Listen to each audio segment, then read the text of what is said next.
if you cross Uber.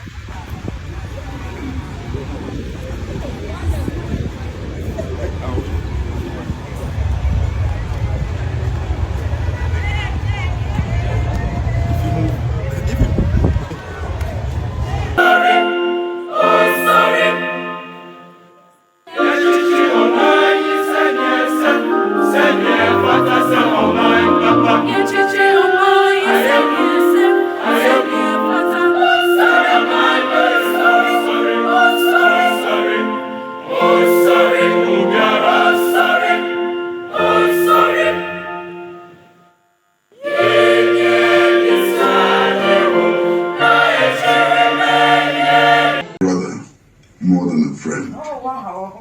We used to live together. We actually used to sleep on the same bed.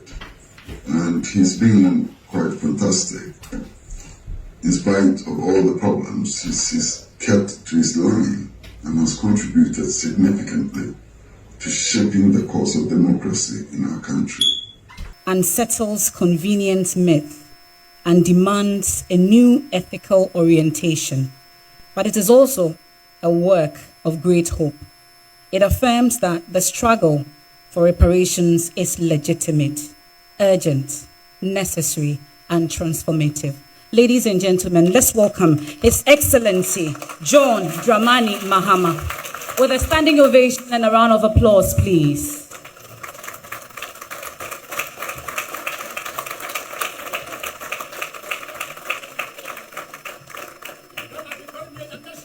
Thank you. Thank you. Kindly resume your seats. Thank you. Let me proceed on established protocol and not acknowledge all the distinguished people here. Just refer to our chairman, Chichi Opoku, and the author of the book, Mr. Kwesi Prat, and all the distinguished people here who have come to lend your presence to what is the launch of a very important book. Kwesi said a few things, and he said that the issue of reparations is not just about monetary compensation. It's about history. It's about recognizing the grievous harm that was done to the content of Africa by the slave trade. When he asked me to write the foreword, what I didn't tell him was that his fufu had fallen into my soup. Because from 2023, I got an invitation to Nova Scotia. Why I was invited, I didn't really understand. But it was a conference of African universities studying reparations. And so in 2023, that's where my interest in the issue of reparations was ignited. And so he didn't know I was stepping on a stone when he came and said, "Can you write the foreword for my book on reparations?" Of course, I was gradually becoming a scholar myself on the issue of reparations, so I gladly accepted. And I had come back from that conference with loads and loads and loads of studies on reparations. So it made it very easy for me to just belt out that foreword for him.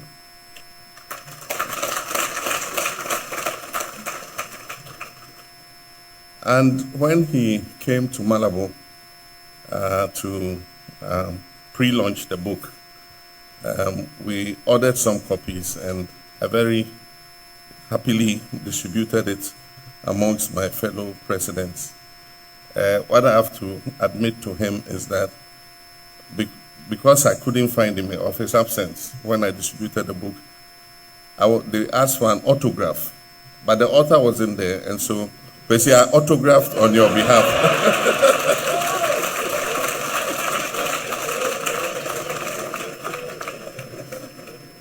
So if you find a few copies of your book with my autograph in it, then I am seeking your permission to have done that. He referred to Sarah Batman, and he talked about a woman with significant backsides. I'm sure we all have sisters and wives. I can particularly testify. And because of the Caucasian physique was for flat, excuse my word, flat bottoms. And so this was seen as extraordinary that a woman should be so endowed at the posterior. And so, like he said, she was taken to Europe.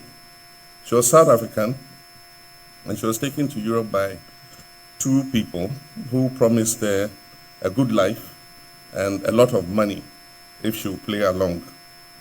And so they exhibited her in a cage, like an animal. And people will come and look at her. She would have to undress to show her posterior. And people will come and look at her and laugh and jeer and do everything. Eventually, that woman committed suicide.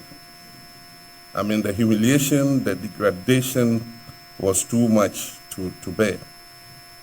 He also gave the example of the woman from Elmina, Monica Fernandez, they called her. In those days, when they baptized you, they discarded your native name. So we don't have on the record what her actual native name was, but she was baptized in the castle. And once you were baptized in the castle, you were supposed to live a pure Christian life. She was bitten by a cat, and the injury was festering.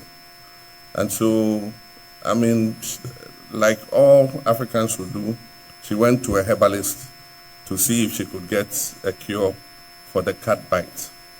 And somebody went and reported her that she had gone to a fetish priest. And so they accused her of witchcraft. And they had a court in the castle. So the trial started in Elmina Castle. And the appellate body was in Portugal. And so at a point, the judiciary in Elmina Castle decided to refer the case to the appellate body in Portugal. And so she was transported to Portugal to continue her trial. And so she was found guilty of witchcraft, but she was given a light sentence. And the sentence was Christian re-education. And so she had to undergo Christian re-education to cement her faith. And eventually she was discharged as being a reformed prisoner because she had imbibed the Christian ideology properly. But she wasn't brought back to Elmina. She was abandoned in Portugal until she died. So these are just individual examples, but they are living examples of the humiliation the African person faced in the period of the slave trade.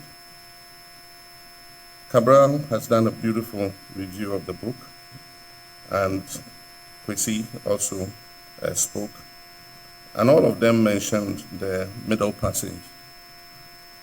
The slaves, when you go to the castle, we go there as a tourist experience to educate ourselves, but also to enjoy a day out. But we cannot imagine the unspeakable horror that our people had to go through. Those castles. And you see the door of no return. They show you this is the door of no return. And once you went through that arc, you were loaded onto a canoe. The ships were offshore, and they took you onto the ship. And for those of you who have studied the history and the slave trade, you would see designs of how the slaves were packed. There were several floors, and so they could take you to any of the floors. They tied the men separately, the women separately, the younger teenagers, infants separately. And the shackles were on the floor, and so you had to lie down, and your hands were shackled, your legs were shackled, and so you could virtually not move. The passage from Africa to the Caribbean and the Americas typically took between 80 to 90 days. So imagine being shackled in a ship for 80 to 90 days. unable to move, unable to sit, just lying on your backside. They come with a little food, open your mouth and slap something into your mouth. You are forced to swallow in order that you can survive. And in many cases, illness broke out on the ships. And when people were too ill to continue the passage, in order not to spread whatever illness they were suffering from, they were thrown overboard in what was called the Middle Passage. Now, if you look at estimates of the trade, Kwesi stated about 12 million. But if you do the math, the average slave ships took between 400 and 600 slaves at a time. And it is estimated that there were about 36,000 slave voyages between 1514 and 1866. So if you look at 36,000 slave voyages with an average of 400 to 600, the estimate will be much higher than 12 million. And if you landed your slave vessel with 20 to 30% loss, that was acceptable. And so if 36,000 slave voyages with almost close to 20 million people were carried across, and there was a loss, acceptable loss of 20 to 30%, then you are looking at deaths of between 3 and 4 million people who didn't get to the destination. And the horror of the slave trade was felt on both sides of the Atlantic. Families that lost their parents, both mothers and fathers.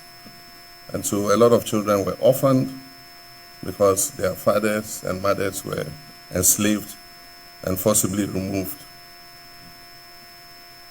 And so on the other side, relatives who were torn from their families forever and had to be auctioned, and there was a slave market. They tied you to a stake, and the white plantation owners would come and inspect, open your mouth, look at your teeth to see if any of your teeth are falling out, you know, raise your armpits and all that. I mean, just like you buy a sheep in the market, and eventually if he decided to buy you, he took you, and like they always do, in order to enslave you completely, they change your name. And so that's how you can become Cassius Clay, because your slave owner was called Clay, and he named you Cassius. And yet your African name might have been something completely different. For those of you who have watched Roots, you remember Kunta Kinte, when they tried to force him to change his name. So these are a few more details of the slave trade and the issue of reparations. And I think that Kwesi's book is a very important contribution to the struggle for reparations, not only, like he said, in terms of monetary compensation, but also in terms of making people remember that history. There is something in history we call revisionism. Revisionism is when a government adopts a particular policy to try to rewrite the history according to how they want people to remember it. And I'm sorry to say, we saw a bit of revisionism in Ghana, where the issue of the founder of Ghana and the role of different political movements, and a new curriculum was written, and somebody's name was removed and left, reduced to one sentence and things like that. That is also revisionism. But even in terms of the slave trade, there's revisionism going on in this country. And not in this country, in this world. I don't know how many of you have visited the Smithsonian in America. I have. And it is such a beautiful documentation of American history. It starts from the early period of America when it was only the Indians there, how they arrived there, how they settled, their way of life, and their beautiful exhibits. And then it moves from that period to when the migrants started coming from Ireland and other places, the Pilgrim Fathers and all of them, and settled on the West Coast. It also captures the early building of the railways. It captures the slave trade in detail and has exhibits on the slave trade. It captures how there was a push from the west to the east coast and how the Indians were dispossessed of their land. But it also has a lot of modern exhibits. The Apollo moon landing, the exhibits are there. The first computer that was built, you would learn about it. And so there's a lot to learn. And if you have been following the news, recently somebody said, the Smithsonian has too many negative stories. That is revisionism. And so if you go to the Smithsonian, you come out depressed. But that is your history. That is the truth. But of course, that is a way of attacking the Smithsonian and saying that, okay, take some of those adverts that are negative of America so that we can go through and see a happy story and we lived happily ever after America, and that is the intent of, going at the Smithsonian. And it's not only the Smithsonian, Black African Month and all that are all under attack by a new group who say they are tired of being politically correct. And so they must be left free to express their racist views. And so all these are happening. And so the reparations movement is being resisted. And like Kwesi said, we all saw the genocide. It was horrible. And I've watched documentaries on Auschwitz and how people were led like cattle into the gas chambers. And they were giving a different story that they were going, to be employed and paid and, to have a nice place to stay as prisoners. And yet the people running the camps knew that you were packing them into a place to gas them and kill them. Women, children, men. That was horrible. But like it was said, it's documented that 6 million people were affected. The slave trade was almost twice that. And so, like Kwesi said, if you can restitute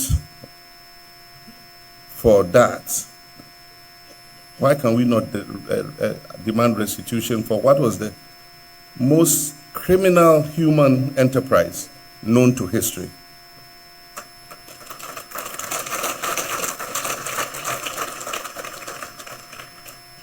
And today, in the world, there's still genocide.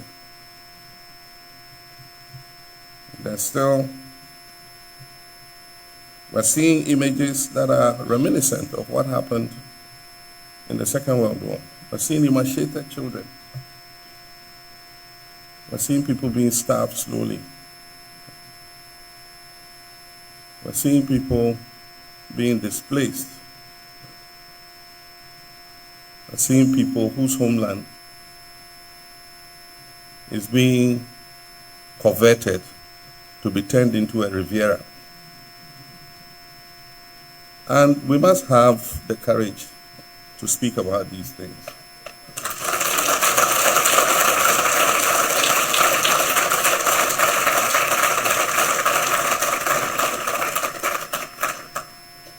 And so those were just a few comments I made. I have a speech here. I don't know if I should still read it.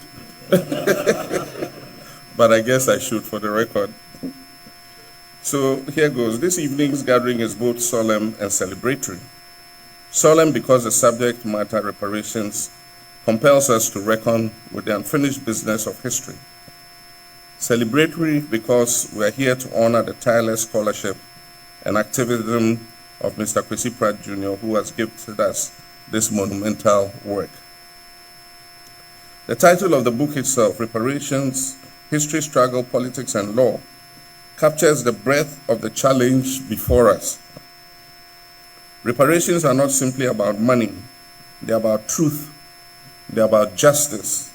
They're about healing and the reordering of the global system that has for centuries been built on the exploitation of Africa and her people.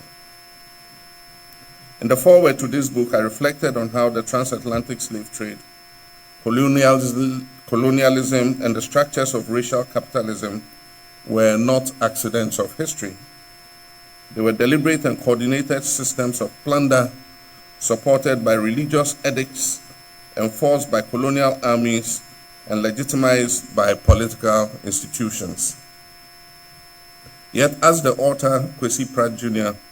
eloquently shows, Africans did not passively endure. From Queen Nzinga to Yasantiwa, from the Mau Mau in Kenya to the Edo Kingdom, the Frantic Confederation, the Amazons in Benin, to our Pan-African visionaries like Nkrumah and Cabral, our ancestors resisted. They fought with courage, intellect, and faith, leaving us a legacy of agency and resilience.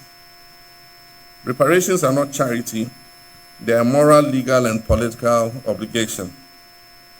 As I said recently in Canada, the world found the resources to rebuild Europe after World War II, to compensate Israel after the Holocaust, and to reconstruct Japan after the Hiroshima bomb. Yet the greatest crime against humanity, the enslavement of millions of Africans and the pillage of a continent, has never been fully addressed. Reparations must therefore go beyond financial compensation. They must restore historical memory. They must affirm spiritual dignity and drive systemic reforms of the global order.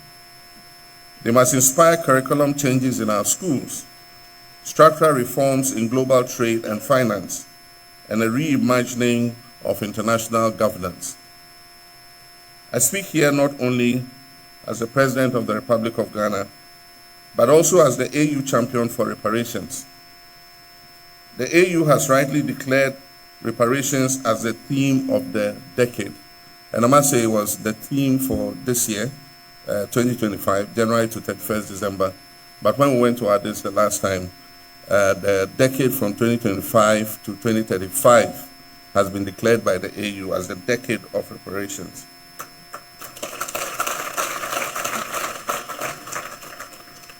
This is a call to action.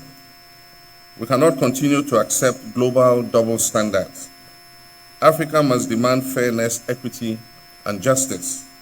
We must push for transforming the UN and other international institutions to reflect the true equality among nations. Kwesi's book is a decisive contribution to this global struggle. As I said, it is not an easy book. It unsettles you, it challenges, it demands, but it's also a hopeful book. It affirms that the reparation struggle is both urgent and transformative. On behalf of the people of Ghana, I salute Mr. Prat for his scholarship, his courage, and his lifelong dedication to the Pan-African cause.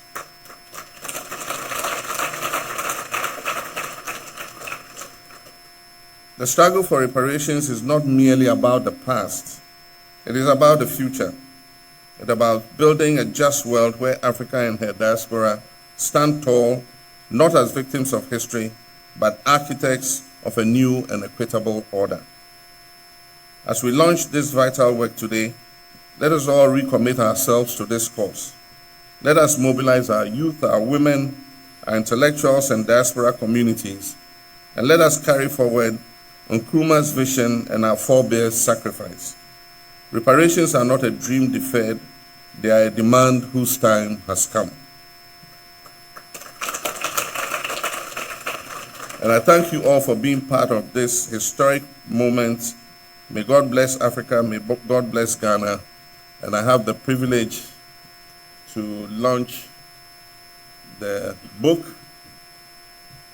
Reparations, History, Struggle, Politics, and Law. Author Kwesi Prat, Jr.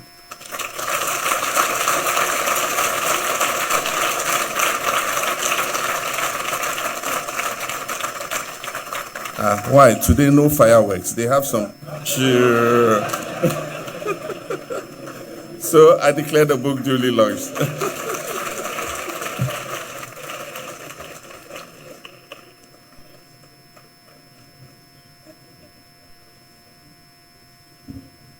I was hoping the band would at least give us a drum roll or something, because no fireworks today. Thank you so much, Your Excellency. I think we can have our seats now.